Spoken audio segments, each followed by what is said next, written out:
शेतकरी मित्रांनो नमस्कार. मल्चिंगवर कांदा लागवड ह्या आधुनिक पद्धतीकडे जेव्हा आपण वळालेलो आहोत, मागच्या अनेक व्हिडिओमध्ये मी सांगितलेलं आहे की योग्य लागवड मेथड कशी आपल्याला जोपासायची आहे. शेतकरी मित्रांनो, मल्चिंगवर जेव्हा आपण कांदा लागवड करतो त्यामध्ये कांदा व्यवस्थितपणे होलमध्ये टोकला गेला पाहिजे, जेणेकरून तो सेट होईल.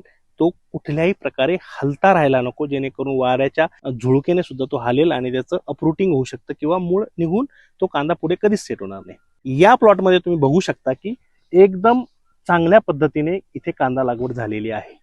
तुम्ही बघू शकता इथे प्रत्येक होलमध्ये कांद्याचं रोप टोकलं गेलंय आणि आज 8 ते 10 दिवस या प्लॉटला झालेले लागवड होऊन त्या पद्धतीने कांदा 100% इथं सेट झालेला आहे.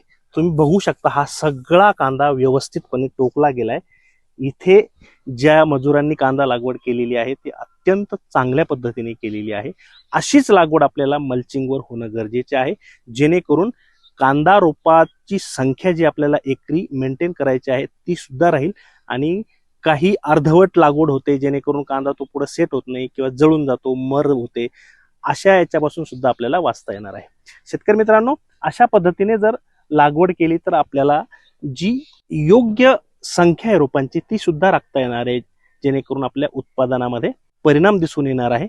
त्यामुळे अशा पद्धतीच्या लागवडीचा अवलंब शेतकऱ्यांनी करावा. थोडंसं लक्ष देऊन काळजीपूर्वक मजुरांकडून लागवड करून घ्यावी, जेणेकरून आपला कांदा प्लॉट चांगल्या पद्धतीने सक्सेस होणार आहे. शेतकरी मित्रांनो, अशाच माहितीसाठी आम्हाला नक्की फॉलो करा आणि संपर्कात राहा. धन्यवाद.